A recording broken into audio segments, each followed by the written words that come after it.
G'day everyone. Today, I've got a story that I really need you to hear. So please, pull up a chair and pour yourself a strong cuppa.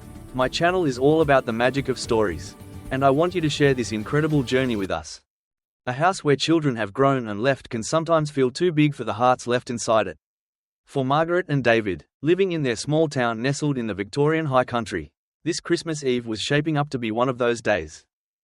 Margaret, at 67, was dozing in her favorite armchair, while her husband David was out in the kitchen, humming quietly along to the Christmas carols on the ABC radio. How many years had it been since their own kids had decorated a tree in this lounge room? A holiday stillness, like a thin blanket of frost, covered the entire house. That's why, when Maggie first heard the sound, she tried to convince herself it was just the wind whistling around the porch. With a slight frown, Maggie tried to drift back to sleep, but all she could hear was the clinking of plates from David in the kitchen and the music from the radio. Maybe it was just her ears playing tricks. Lately, they'd been doing that, sometimes dull, sometimes strangely sharp. She was just on the edge of sleep again when she heard it. This time, it was clearer, a high, thin, broken sound that didn't belong to any storm. It was part puppy's cry, part desperate shriek for help. Maggie slowly pushed herself up. Her hip, a souvenir from her nursing days, sent a dull ache through her body. "You all right, love?" David poked his head out from the kitchen, his face quizzical. "Did you hear that?" Maggie asked. "Something outside." "Hear what?" "Just the radio, mate. They're about to play Sinatra." David chuckled, but Maggie's expression remained clouded. The third cry turned her suspicion into certainty. It was coming from next door, from the property that had been abandoned for years after the old owner passed away. It wasn't a child's voice, and it was unlikely to be a fox. Not this close to the houses. Even in the snow, it was something smaller, weaker, and utterly, terrifyingly frightened.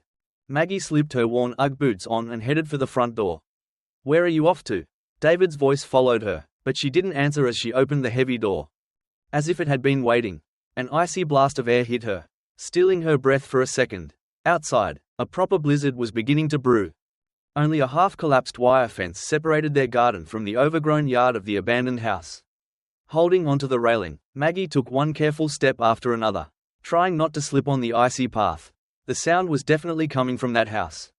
As she peered through a gap in the fence, Maggie gasped. There, against the merciless white of the snow, was a single, dark lump. A Kelpie cross puppy, maybe 5 months old, with a coat the color of golden honey. Its fluffy fur was almost buried in the accumulating snow. Its thin legs sunk deep. A metal chain ran from its collar to a stake hammered hard into the frozen ground. There was no kennel, no shelter, not even a single blanket. Just a frozen plastic bowl and a tiny body, trembling so hard that its triangular ears shook. Maggie had seen a lot in this town. She'd seen the local timber mill close down, seen neighbors do a midnight flit, leaving everything behind. She'd seen Christmas lights blinking on an empty porch for weeks. But what was happening now, right in front of her, was different. That desperate cry, squeezed from a tiny chest into the freezing air, cut deeper than anything she had ever witnessed. Unreasonable, the word rose from the pit of her stomach as pure, hot anger. Just then, the puppy noticed her. Its curled tail gave the slightest twitch, as if it had spotted a flicker of hope. Its dark, wary eyes locked onto Maggie's. They seemed to ask a single, terribly simple question. "Are you going to help me?" Maggie gripped the cold steel of the fence railing. Her heart began to pound, hard and fast, like it hadn't in years. She had no idea that this meeting would shake her quiet, settled life to its very core. The puppy's dark, wet eyes pierced her heart like a curse, prying open a door she had kept firmly shut for 67 years. "I have to help him." But as the thought formed, a cold voice of reason spoke up. "Don't be a fool, Maggie." Her own aching hip was the first to protest. Just the thought of climbing that broken fence made it scream. "I'm not young anymore. I'm too old to be doing something stupid for someone else's dog in the middle of a blizzard. Besides, he must have an owner. It's not my business." Maggie listed the excuses to herself and slowly turned back. The steps back to the house felt heavier than the ones that had brought her here. Behind her, the puppy cried out one more time, a sound that begged, "Please, don't leave me." Maggie clenched her jaw. Back inside, the warm air instantly fogged up her glasses, blinding her. It felt like a metaphor for her own heart, trying to ignore what it had just seen. "What on earth were you doing out there?" "You'll catch your death," said David, standing with his arms crossed, looking thoroughly unimpressed. "There's a dog in the old Tanaka Place's yard." A dog? Out there? Yes, a puppy, chained up in the snow. Maggie's voice trailed off, and David seemed to sense something was deeply wrong. He let out a long sigh.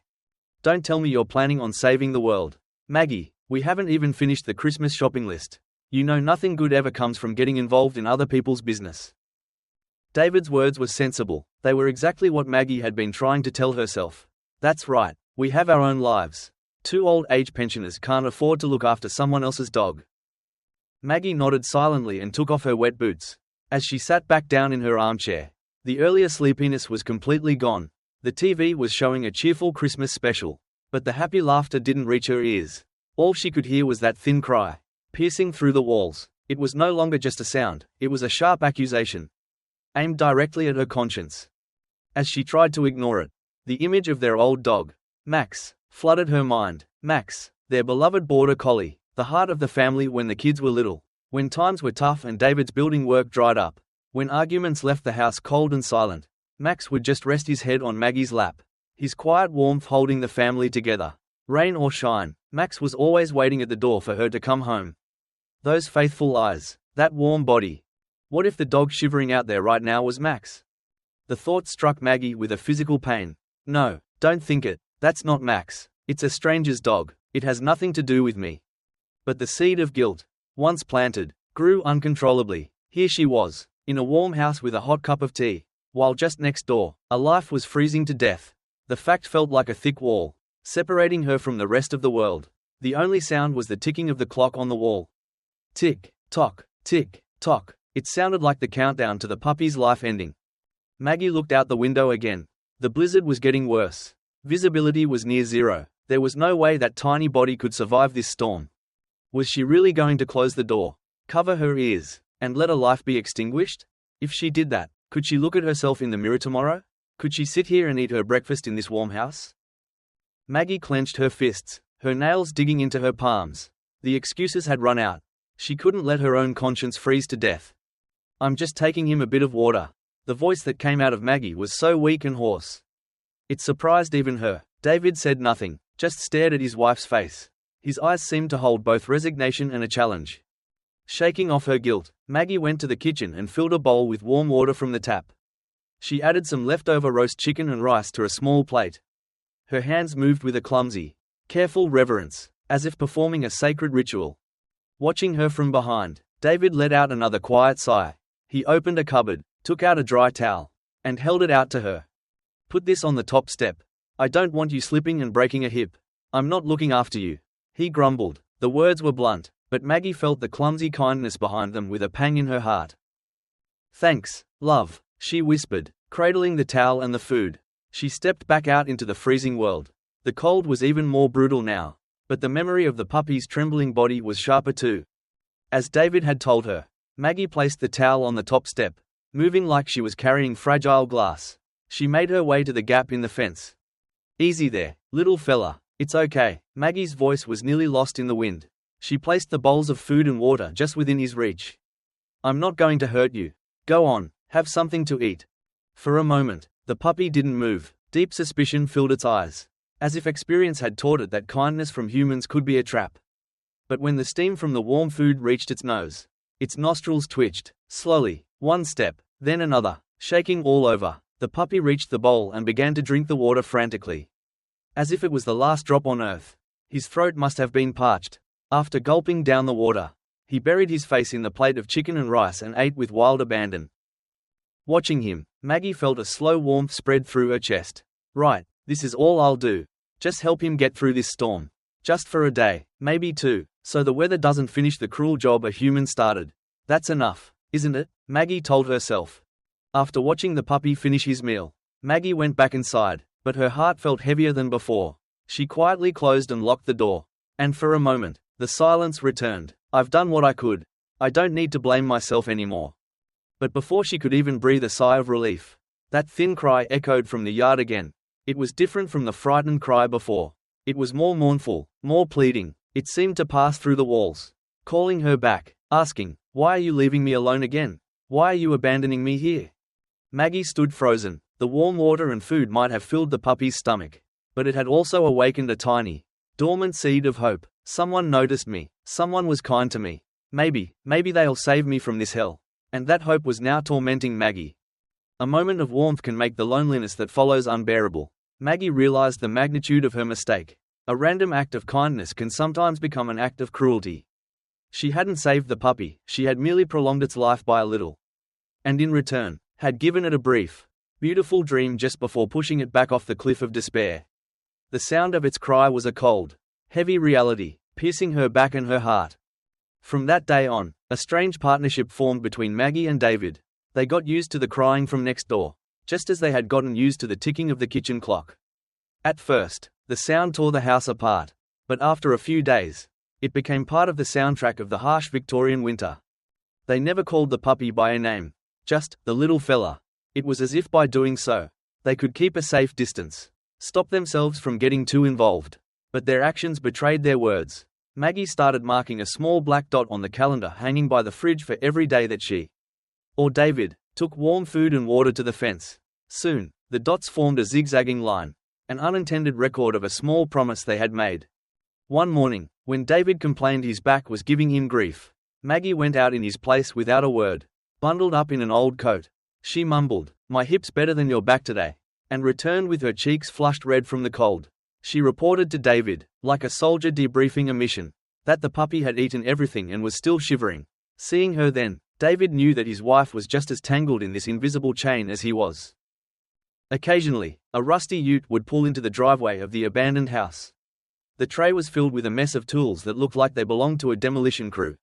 A rough-looking bloke would get out, and without even a glance at the puppy, would violently dump a scoop of dry kibble from a bag near its bowl before driving off before the engine had even cooled.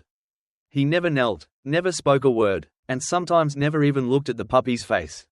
Every time Maggie saw this, her stomach churned with a pain that had nothing to do with age. It was the pain of pure, helpless anger. Is that his owner? If so, why can he be so heartless? How can he pretend not to see that tiny body shaking? At night, when the house was quiet except for the groaning of the water pipes, Maggie would think of another dog, a scruffy black dog from her childhood named Pip. Pip used to wait for her outside the school gates every day. It was as if he'd decided his job was to watch over her. On the worst days, when arguments filled her home and she couldn't bear to go inside, Pip would press his body against her legs and walk with her down to the creek, as if he knew she needed a different kind of silence. Now, every time she took food to the fence, and the little fella got a bit closer, she thought of Pip. At first, the puppy would snatch the food and retreat, its chain rattling. Then it started waiting by the fence. Eventually, it would sit and listen, its head cocked, while Maggie stood there and talked about nothing in particular. The weather, the neighbors, how the snow was heavier than usual this year. The puppy probably didn't understand the words, but it undoubtedly understood the kindness in Maggie's voice, directed solely at him. Then, one afternoon, it happened. Maggie was watching from the window as usual when the ute pulled up, and she saw something she couldn't believe. The man, apparently angry about something, picked up a fallen branch and brought it down hard across the puppy's back. A sharp yelp was clearly audible even through the double-glazed window. The puppy rolled in the snow, and the man spat in its direction before getting back in his ute and speeding away. All the blood in Maggie's body boiled. She gripped the windowsill, her hands trembling, frozen to the spot. Rage surged through her, but her aging body had neither the strength nor the courage to confront that brutish man. Overwhelmed by her own powerlessness and humiliation, all she could do was clench her fists until her knuckles turned white. The black dots on the calendar seemed to blur, like the puppy's own tears. The night spent trembling with humiliation gave way to morning, but Maggie's heart felt as heavy as lead. Outside the window, the snow continued to fall, quiet and relentless. In the kitchen, David was making breakfast with the TV news on in the background. And then they heard it. And now for the weather. The Bureau of Meteorology has just issued a severe blizzard warning for all of Victoria. A once-in-a-generation storm is expected to hit from tonight into tomorrow, particularly affecting the high country. The newsreader's calm, steady voice made Maggie freeze. Conditions in areas like the Victorian high country are expected to be life-threatening. Residents are advised to avoid all non-essential travel and prepare for power outages and water shortages. I repeat, this is a life-threatening weather event. Maggie couldn't take her eyes off the weather map on the screen. A menacing swirl of red and purple over their state. It looked like a giant beast about to pounce. The little fella won't survive that, Maggie whispered, her voice barely audible even to herself. But the words hung in the air, instantly freezing the room's atmosphere. She saw the color drain from David's face as he turned to look at her. Despair. The word took over Maggie's entire being. It felt as if every single day leading up to this had been meaningless. The warm meals, the kind words, they were all powerless against the fury of nature. An old memory, one she tried so hard to forget, resurfaced in Maggie's mind, the memory of the Ash Wednesday fires. Years ago, she was a young nurse then. They had lost everything, their first home, all their possessions, but worse, so much worse, they had lost Max. He had been scared by the smoke and bolted. They never saw him again. The powerlessness she felt then, watching the orange glow consume the horizon, was the same powerlessness she felt now. The memory of the searing heat, the smoke that choked the life out of everything. And now, a life was about to be extinguished by the opposite extreme, by the suffocating cold. Why does it have to be this way? Maggie slumped at the table, her head in her hands. Waves of regret washed over her. I should have done something sooner. I should have called the RSPCA the day I found him. Or I should have confronted that bastard. But it was all too late. The clock on the wall ticked loudly. Tick, tock, tick, tock. It was no longer a clock, it was a countdown on the puppy's life. Maggie lifted her head. Her eyes were no longer filled with despair. In their place was a cold, burning flame of resolve. No more excuses. No blaming anyone else. Even if it's reckless. Even if this old body breaks. I am not letting that puppy die. With a trembling hand, Maggie picked up the phone. Her fingers felt the cold plastic. She stared at a faded magnet on the fridge, where she'd scribbled a number weeks ago. The number for the local animal ranger. It was her last, desperate throw of the dice. A single phone call that would set in motion a chain of events no one could yet foresee. The ringing tone on the other end of the line seemed to mock her urgency. Long and monotonous, each ring felt like a thread of life slipping through her fingers. Finally, a polite but emotionless voice answered. High Country Council, Animal Services. Maggie suppressed her panic and explained the situation as calmly but as quickly as she could. The puppy chained up in the abandoned yard. The days spent in the snow. And the record-breaking blizzard arriving tonight. The more she tried to keep her voice steady, the more it cracked on the words, chained up. Understood, ma'am. I've logged the address. Can I have your name and contact number, please? The woman's professional response gave Maggie a flicker of hope, but her next words shattered it completely. I'm sorry, but with the storm warning, we've been inundated with similar calls. Our officers are responding in the order they were received. We'll do our best to get someone out there as soon as we can. As soon as we can. The word sounded like a death sentence. That was a phrase for people with time to spare. For a creature whose life was fading in the snow, it meant nothing. In order? But the storm is coming tonight. He might not make it through the night. Maggie's voice grew sharp, but the woman's tone didn't change. I understand your concern, ma'am, but we can't respond to every case at once. We appreciate your understanding. Understanding. Maggie bit her lip, realizing it was useless to argue. She weakly thanked the woman and hung up. The click of the receiver echoed in the silent kitchen. A sense of powerlessness, far greater than her relief at having made the call, settled on her shoulders like a heavy shroud. No good, she said tiredly to David, who had been watching her with a worried expression. We're in a queue. David silently placed a hot cup of tea in front of her. Well, you called. You've done what you could. Maggie, his voice was gentle, trying to comfort her.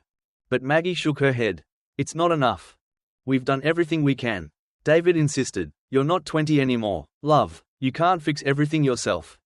Maggie didn't argue, because he was right. But the image of the puppy curled up in the snow was burned into her mind. That afternoon, the weather forecast became a reality. The sky turned a dark, bruised grey. The wind began to howl, first as a lonely whistle, then as a deep roar, rattling the window frames as if it held an ancient grudge. The snow fell sideways, and the world outside turned into a whiteout. Maggie sat in her chair by the window, staring at where the neighbor's yard should be. The puppy's form was no longer visible, swallowed by the swirling white chaos. There was no time left. The chances of a ranger making it through this blizzard were almost zero. The woman's empty words, as soon as we can, repeated in her head, tormenting her. Maggie pictured the puppy being buried by the snow. First its back, then its head, until its entire existence was sealed beneath the cold white blanket. It would try to cry for help, but the snow would fill its mouth, silencing it. It would try to move, but the chain and the ice would hold it fast. Slowly, consciousness would fade. Ah! A pained groan escaped Maggie's throat. No, I can't let this happen.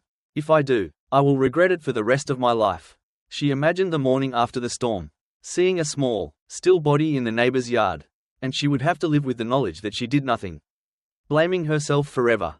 At that moment, something inside Maggie snapped. No more waiting for someone else to do it. To hell with being in a queue. She slowly got to her feet. Her eyes held a different kind of light now, not just resolve, but the fierce, desperate gleam of a cornered animal. If we do nothing, Maggie said, her gaze fixed on the raging blizzard outside. If we do nothing, David, then for the rest of our lives, every time we look at the snow, we'll remember this day. We'll have to live knowing that beneath this beautiful white landscape lies a small life that we watched die. David, who had been quietly watching her, stopped his restless pacing. Maggie's words had perfectly articulated the fear and guilt that had been brewing in his own heart. He too had been tormented for weeks. The more he tried to ignore it, the more the image of the shivering puppy was etched into his mind. For a moment, David closed his eyes. On the back of his eyelids, he saw the line of black dots on the calendar. They weren't just a record of dates. They were the indelible proof that they had become involved in that little fella's life. He opened his eyes and gave a single, firm nod. Right then. That was all Maggie needed. David headed for the shed. Maggie went to the linen closet. David returned with a pair of old, rusty bolt cutters he'd used to fix fences years ago. The cold, heavy feel of the steel solidified his resolve. Maggie came back with a thick woolen blanket, one that their children used to have on their bunk beds. It was steeped in the warm memories of their family. They exchanged a look and a silent nod. No more words were needed. They both knew how reckless and dangerous this was. If two elderly people fell in this blizzard, no help would come for them either. But they had to go. They felt that if they didn't go, they would cease to be human. Opening the front door, the storm hit them with the force of a physical blow. The wind was so strong that Maggie staggered, and David quickly grabbed her arm to steady her. They went out together, linking arms, supporting each other as they battled their way, step by step, towards the neighbor's yard. The cold stabbed at their skin. The snow stole their breath. Just moving a few meters left them gasping. It felt as if a huge, invisible force was trying to push him back. "You okay?" David shouted over the wind. "What about you?" Maggie shouted back. Finally, they reached the gap in the fence. David caught his breath and peered through, and his heart froze. What he saw was a small mound, almost completely covered in snow, as still and silent as a white statue. The puppy, its fur was caked with ice, its whole body encased in a thick armor of snow. Usually, it would lift its head at their approach. But now, there was no sign of life at all. "Oh, God," a desperate whisper escaped David's lips. "Are we too late? Was our decision made too late?"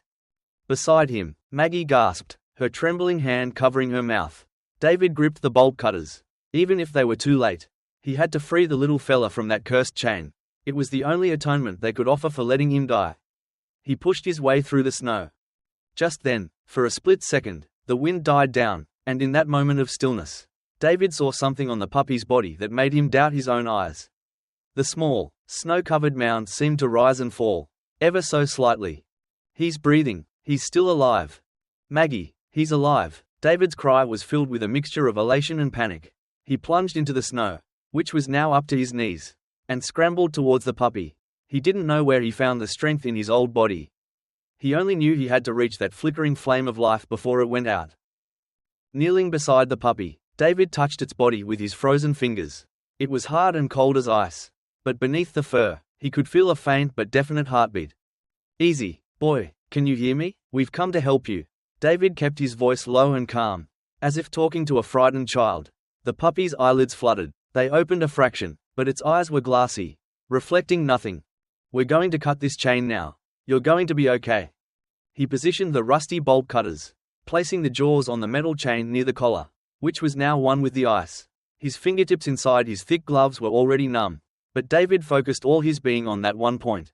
"If that owner bloke showed up right now and yelled at me to stop, I wouldn't let go," David thought, feeling the cold steel bite into his palms.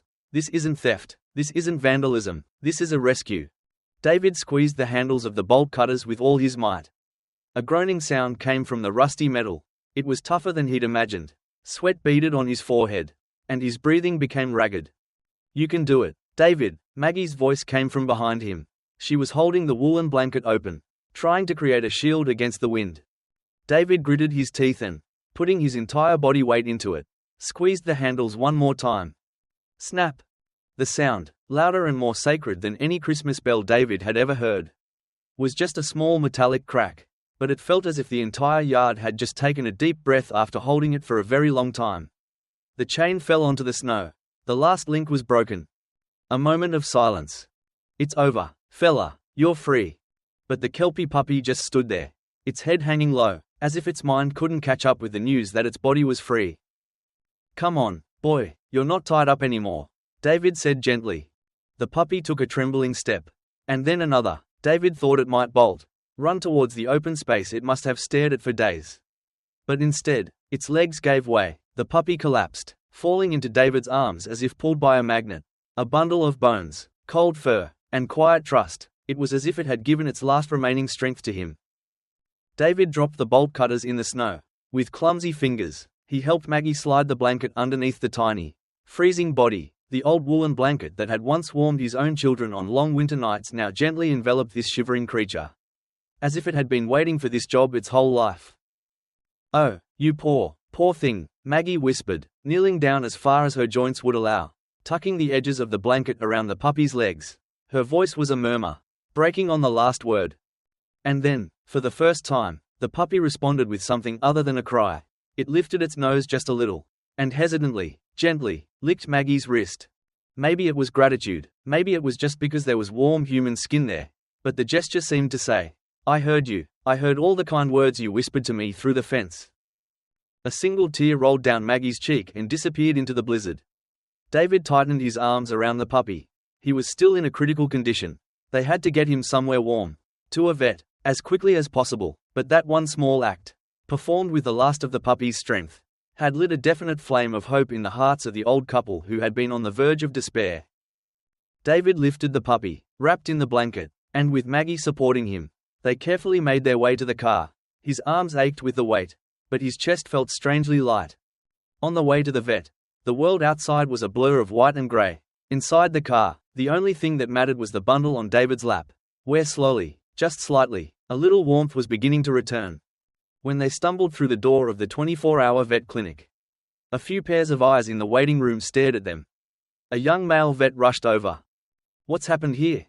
He was, in the neighbor's yard, in the snow, listening to David's broken explanation. The vet expertly took the puppy and carried him through to the treatment room. His eyes flicked from the puppy to David and Maggie's desperate faces, and in that long glance, he seemed to understand the entire unspoken story.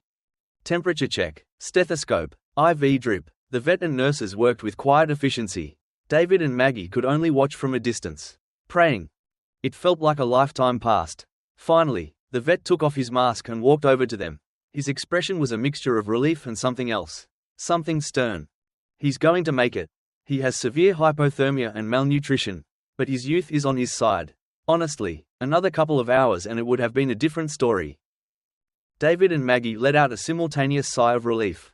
The strength drained from David's body, and he had to lean against the wall to stay upright. But the vet continued, "We can save his life. But what happens after that is up to you." Confused, they looked at each other. "What do you mean?"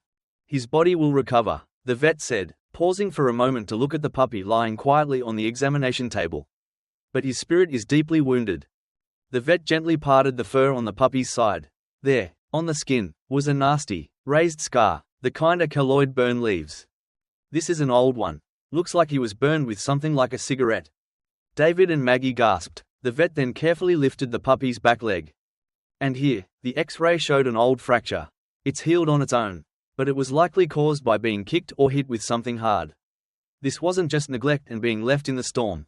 There are signs this little guy has been subjected to regular, severe physical abuse." The cruel truth hung heavy in the cold air of the clinic. The beating with the branch that Maggie had witnessed, it wasn't a one-off event. This tiny body had been absorbing human malice since it was born. This wasn't just neglect, it was something far more sinister. A continuous, malicious campaign of cruelty.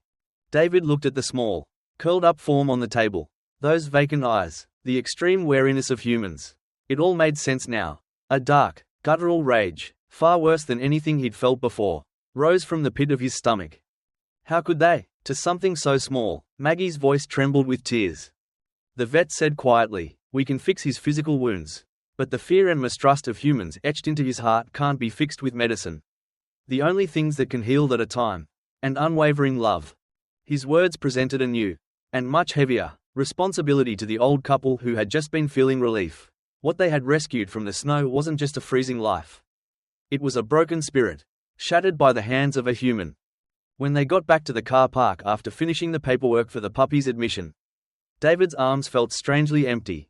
On the back seat lay the old woolen blanket, now folded neatly. A faint indentation and a slight puppy smell were all that remained. The house felt cavernously empty when they got home. Maggie made 2 cups of tea and put them on the kitchen table. As she always did, the steam rose silently, nothing else moved. The cries from next door that had bothered him so much were gone. The presence of that small life, which they had felt through the wall, was gone too. The silence was now an unbearable absence, filling every corner of the house. David took the blanket from the back seat and draped it over the arm of his chair. Neither of them had decided to do it, it was just a natural gesture. The blanket still smelled of the puppy, not of the vet's antiseptic or the storm, but of cold and fear, and of a young life that hadn't even had a chance to become anything yet. That night, lying in bed, David found himself listening intently, the way you do when you think you've heard something. But this time, he was listening not for a sound, but for the absence of one. There was no rattle of a chain, no thin cry slipping through the gap in the window. He should have been able to sleep better, but he couldn't. Instead, his mind drifted back to their first Christmas in this house. The smell of new paint was still fresh. Their own backs didn't ache so much then. In the corner of the room stood a slightly lopsided but sparkling Christmas tree, decorated by the whole family. The lounge was a mess of torn wrapping paper and the sound of their children's running feet. Their young son was squealing with delight, burying his face in the fur of their dog at the time. Max's tail was wagging gently, the Christmas lights reflecting in his eyes. Back then, it felt like that happiness would last forever. He remembered stepping out into the hallway just to catch his breath from all the joy. Now, the same walls silently watched 2 old people move slowly from chair to chair. The only new sounds were the ticking of the kitchen clock and the low hum of the fridge. For a house so full of history, so steeped in memories, it felt like everything had lost its color. All because of one missing piece, a nameless puppy they had just met. Loss. David was bewildered by the feeling. A puppy he didn't even know the name of, that he'd only seen through a fence for a few weeks. And yet, its absence had left a gaping hole in his heart, as if he'd lost a family member he'd had for years. Late that night, just as David was finally drifting into a shallow sleep, the phone on the bedside table rang, its sharp shrill shattering the silence. His heart leaped. Who would be calling at this hour? Had something happened to the kids? David snatched the receiver. Hello? Good evening. Sorry to call so late. This is the High Country Vet Clinic. I'm calling about the Kelpie puppy you brought in. We need to talk to you urgently. The serious tone in the nurse's voice made David's heart feel as if it had been plunged into icy water. Has his condition worsened? Was the recovery only temporary? The worst-case scenarios flashed through his mind. Urgent? Is his condition? David's voice trembled with anxiety. Beside him, Maggie had sat up, sensing the gravity of the situation, her face etched with worry. No, his condition is stable. Please don't worry. The nurse's voice softened slightly. David let out a huge sigh of relief. Then what is it? Well, this is very difficult to ask. The nurse continued, choosing her words carefully. As you know, with the storm and the public holidays, both our clinic and the local pound are completely full. We have no more space, especially for a slightly bigger pup like him. Securing a kennel is difficult. There are some questions you know the answer to before they're even asked. David had a pretty good idea of what the nurse was about to say. She cleared her throat. So, and I know this is an incredibly big ask, but we were wondering if you would consider taking him home with you? At least temporarily. He still needs treatment, but it can be managed with visits. If he stays here, he'll be spending Christmas in a cold, small, stainless steel cage. There it was. David's first instinct was to say no. Impossible. His knees creaked like old floorboards every time he stood up. His bottle of blood pressure pills rattled louder than a set of car keys. A puppy, especially a Kelpie, isn't a small project. It's a huge responsibility that requires energy, patience, and a commitment of many years. The vet's words echoed in his mind. His spirit is deeply wounded. This wasn't just any puppy. He was a dog with deep trauma from abuse. Could 2 people in the twilight of their lives really make him happy? What if we go before he does? David asked before he could stop himself. The words came out surprisingly easily. hanging in the air between him and Maggie, who was holding her breath beside him. It was the question they had both been dreading from the moment this all started. What if we make him alone all over again? After hanging up the phone, the old couple sat in silence in the dimly lit bedroom. Outside, the blizzard was finally starting to lose its strength. There was no music, no TV, just the low hum of the fridge and the heavy question that lay between them. "We're too old to have a puppy, David," Maggie said, breaking the silence. She stared at her own hands, gnarled from years of work. "We might not be able to give him the long walks he needs. I might trip over one of his toys in the house. You hate being woken up in the middle of the night. And what if one of us has a fall and ends up in hospital?" David nodded silently. Every word she spoke was undeniable truth. His body and his mind were telling him that it was time to stop taking on big responsibilities. That he should protect the quiet life they had finally earned. But then, after a short pause, Maggie added, "But, when you cut that chain, he licked my wrist, do you remember?" Her voice was soft now. "He didn't fight, he just entrusted his whole little body to us, as if he had decided that we were his last chance." The scene replayed vividly in David's mind. Maggie's tear, and the puppy's eyes, filled with both complete surrender and a tiny flicker of hope. Maggie gave a small smile. "Remember when you told me I was too old to adopt that stray kitten I found? That was 20 years ago, David, and I still see you sneaking food out to all the neighborhood strays." David had no comeback for that. He could list 100 reasons why they couldn't have the dog. But there was only one reason to have him. And it wasn't logical, it was simply that they couldn't leave that small life to fend for itself. That was all. The next morning, David called the vet clinic and, in a trembling voice, said, "We'll take him." That afternoon, the doorbell rang. When Maggie opened it, a cheerful volunteer from the clinic was standing there. In her hands was a travel carrier. Inside, curled up on a soft blanket, was the puppy, wearing a small red Christmas ribbon around his neck, looking at him nervously. "I thought," the volunteer said with a kind smile, "that it might be easier to make up your mind if you could see his face." The first night, the puppy didn't understand the concept of inside. They put the carrier in the hallway and opened the door, but he just stayed curled up on his blanket, blinking at them, as if waiting for them to change their minds. Finally, as if making a momentous decision, he stepped out, one paw at a time. He walked tentatively across the carpet, as if testing the feeling beneath his feet. The chain was gone, but he still walked with a clumsy gait, as if a heavy weight was still attached to his neck. His nose twitched, exploring the air, the smell of old wood, of laundry soap, and of the potpourri Maggie kept in a bowl on the sideboard. He seemed to be memorizing each new scent. When a floorboard creaked, he flinched, but Maggie's hand gently stroked his back, and as her fingers sank into his damp fur, he relaxed just a little. They filled the bathtub with a shallow layer of warm water. It took a lot of patience and gentle words to get him in. But once the warmth touched his skin, the violent shivering that had plagued him finally stopped. They carefully washed away the caked on mud and frozen chunks of snow. The puppy just stood there, blinking at them, as if he never knew that kindness could last for more than a moment. That night, after the lights were out, the puppy started to whimper from the other room. It wasn't loud, just a thin, lost sound, as if even in his sleep, he was still tied to that cold chain. Ignoring his complaining back, David got up again and again. He sat on the floor next to the bed they had made for the puppy and let him lean against his leg until his breathing settled into a slow, steady rhythm. During one of these vigils, in the quiet darkness, David found himself talking to the puppy. "You need a name, little fella," he said, stroking the puppy's back. "It's hard to save someone you can't even call by name." A line he'd read in a book years ago came to mind. "Blaze. It means a fire, but it also means a light, a beacon. You came to us in the ice and snow, but you're a little spark of fire that refused to go out. We'll call you Blaze." Blaze. The name seemed to promise a new dawn for this quiet house. As the grey morning light filtered through the curtains, David swung his legs out of bed and his feet touched something warm. It was Blaze, not in his own bed, but lying right beside David's, his head resting on David's old slippers.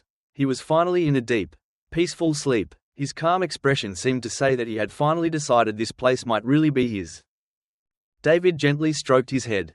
"We thought we were saving him from the cold," he mused, "but escaping the cold is much easier than escaping the frozen memories that lie beneath it." Blaze's real battle was only just beginning. And maybe, David thought quietly, their last job on this earth, as an old couple, was to stand by his side through that battle. Just then, a single tear escaped from Blaze's closed eye and wet David's slipper. It might have just been sleep in his eye, but to David, It seemed like the first tear of relief the puppy had ever shed. Wrapped in Maggie and David's gentle love, Blaze slowly began to regain his puppy-like spirit. He started eating with confidence and even, on one occasion, picked up a toy and trotted down the short hallway with it. As if the idea of play had finally knocked on the right door in his mind. But certain sounds would still shatter the fragile peace he was building. It was one afternoon, a few days before New Year's Eve. The kids down the street were playing with cheap party poppers in their backyard. Just paper and streamers, nothing more. When they pulled the strings, a soft pop-pop sound echoed across the snowy landscape. At the first pop, Blaze vanished. One moment he was dozing at David's feet, the next he was gone. David rushed to the kitchen and found him there. He had wedged himself into the tightest gap between the kitchen table and the wall, trembling so violently that his claws made a desperate, scratching sound on the tiles. His chest was heaving, and his eyes had lost all focus, as if he had been dragged back to that freezing yard. At his feet was a small puddle where he had wet himself in terror. David knew that feeling all too well. It was the feeling he'd had as a boy, hiding in the back of a closet while his parents' angry shouts echoed through the house. Or the feeling now, as an old man, when the screech of car brakes or the clang of metal at a construction site would trigger a forgotten memory of an accident at work. The body remembers what the mind tries to forget. David realized with renewed horror that Blaze hadn't just been neglected, he had been subjected to intense violence. That popping sound must have been linked to the sound of angry shouting. Or the sound of something breaking just before he was hit. Every single one of those old scars the vet had shown him had planted an invisible landmine of fear in his small body. A dark rage towards his abuser swelled up in David, but even stronger than the anger was a profound sadness for this small life. Completely overwhelmed by terror, he did the only thing he could think of. Ignoring the protest from his joints, David lowered himself onto the cold kitchen floor and lay down quietly next to Blaze. He didn't reach out at first. He just lay there and began to talk in a low voice, as if speaking to himself. That was scary, wasn't it, Blaze? It's okay, nothing's going to happen now. He talked about what it was like to be small and scared. About the nights the shouting in his own house got too loud, and he'd sneak out to sit on the back porch, and his own dog would come and rest its head in his lap until the noise inside his chest quieted down. How sometimes, the only reason he didn't run away was the weight of that warm head on his knee. As David spoke, Blaze's breathing began to change. The violent trembling slowly subsided into a gentle shiver, and then into a long sigh. Finally, Blaze shifted closer and rested his head on David's chest, and, as if letting go of his heavy armor of fear for just a moment, he let out a deep, exhausted breath. David continued to talk, saying things he hadn't said aloud to anyone in 50 years, until Blaze's eyes grew heavy and his body became a dead weight on top of him. When Maggie came to check on them, she found a strange sight. An old man and a puppy, lying together on the cold kitchen floor, stitched together by the invisible scars they had each survived in their own lives. Just then, the doorbell rang, breaking the silence. David carefully got up, trying not to wake Blaze. Who could it be at this time? When he opened the door, 2 police officers were standing there with serious expressions. "Good afternoon, sir. Are you Mr. David Saito? We're here following up on a report you made regarding animal cruelty at the neighboring Tanaka property. We'd like to ask you a few questions." David felt his heart thud in his chest.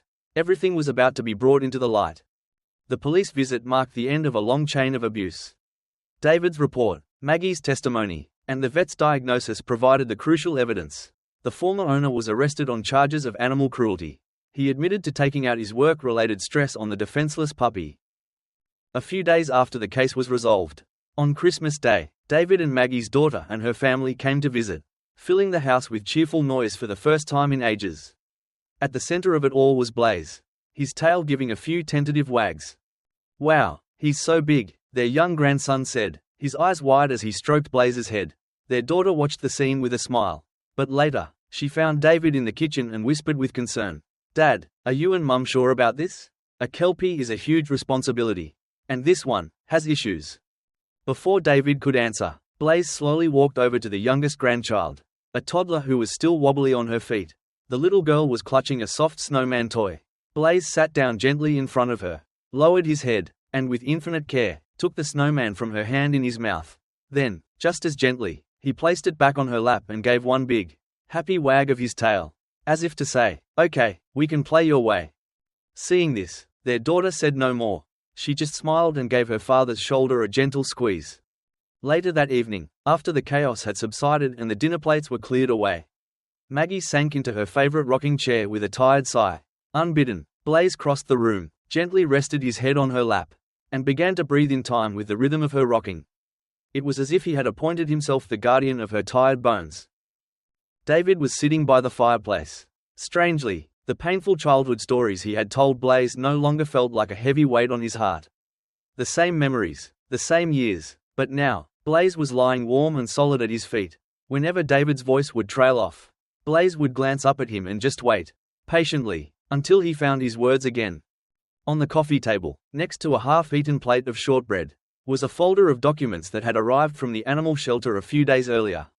The official adoption papers. There was no legal drama, no grand speeches, just a line for a signature to confirm the fact that Blaze was not going anywhere ever again. Beside David, Maggie took out an old wooden box. From it, she carefully lifted a worn leather collar, Max's collar. It was a bittersweet moment. She knelt down, and with gentle hands, fastened the old collar around Blaze's neck. It fit perfectly. It wasn't about replacing Max, it was about continuing a legacy of love. David picked up a pen. There, by the fire. They signed the papers. David's hand was trembling slightly, more than he'd like to admit. It wasn't just from old age. It was from the weight of the responsibility he was taking on, and the quiet joy of welcoming a new family member. As David put the pen down, Maggie gently placed her hand over his two wrinkled hands, which had weathered so many years together. And now, they would walk the rest of their time with this new family member. He didn't know how many more Christmases they would have in this house. But he knew they would never forget this one.